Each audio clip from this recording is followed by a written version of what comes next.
Hi all, welcome to my channel. இன்றைக்கி என்ன பார்க்க போகிறோன்னா ஹேர் க்ரோத் ஹேர் ஆயில் வீட்டிலையே ஹோம்மேட் நம்மளே செய்யலாம். இப்போ இருக்க ஹேர் பொல்யூஷன் ஹேர் டேமேஜ்க்கு கண்டிப்பாக நமக்கு ஒரு சொல்யூஷன் தேவைப்படுது.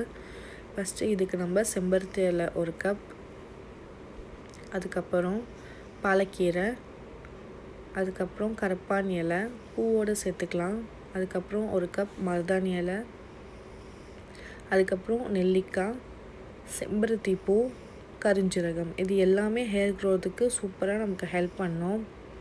நம்ம கைப்பட வீட்லேயே இது ஒரு 3 நாள் ப்ராசஸ் தான், செஞ்சு வச்சுக்கலாம். அதுக்கப்புறம் ஆலோவேரா எடுத்திருக்கேன், அதை கட் பண்ணி வெந்தயம் சேர்த்து ஒரு நாள் ஃபுல்லாக சோக் பண்ண விட்டுருங்க. அதுக்கப்புறம் அதோட ஃப்ளெஷ்ஷை இது போல் நல்லா எடுத்துக்கலாம்.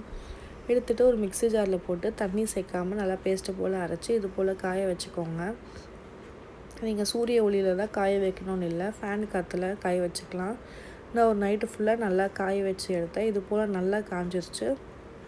அதுக்கப்புறம் ஆயில் ப்ராசஸ் தான். நான் பானையில் தான் காய்ச்ச போகிறேன், நீங்கள் பாத்திரத்தில் கூட காய்ச்சிக்கலாம். 1 லிட்டர் தேங்காய் எண்ணெய் சுத்தமாக செக்கில் ஆட்டினது. இந்த லோ ஃப்ளேமில் விட்டு நல்லா கொதிக்க வச்சுக்கோங்க. இது போல் நல்லா காஞ்ச பிறகு நம்ம அரைச்சி வச்சுருக்கிற அந்த இலையை 1 by 1 சேர்த்துக்கலாம். ட்ரை பண்ணி பாருங்கள், ரொம்பவே நல்லாயிருக்கும் இந்த ஹேர் ஆயில். இது 1 மணி நேரம், 1.5 to 1 மணி நேரம் நான் அப்படியே லோ ஃப்ளேமில் விட்டு நல்லா காய வச்சுட்டேன். நல்லா கொதித்த பிறகு நம்ம ஒரு துணி வச்சு கட்டிக்கலாம். ஒரு நைட்டு ஃபுல்லாக இது நல்லா அப்படியே ஊறட்டும். மூடி போடாதீங்க, இது போலேயே துணி வச்சு கட்டிக்கலாம்.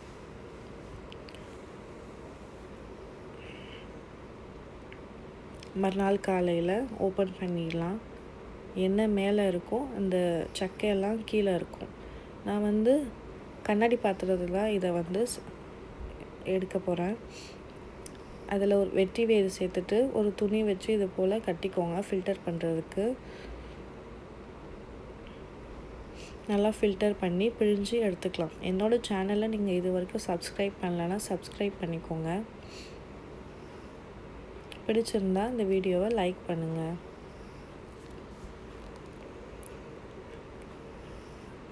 ஒரு லிட்டர் எண்ணெய்க்கான அளவு தான் நான் இப்போது சொன்னேன். இது 1 லிட்டர் எண்ணெய். இந்த ஹேர் ஆயில் அவ்வளோ சூப்பராக இருக்கும், ட்ரை பண்ணி பாருங்கள். எங்கள் வீட்டில் எல்லாருமே இதை தான் யூஸ் பண்ணுறோம். ட்ரை பண்ணிவிட்டு ரிசல்ட்ஸ் எப்படி இருக்குன்னு நான் சொல்கிறேன். நீங்களும் ட்ரை பண்ணுங்கள். ஓகே, பாய்.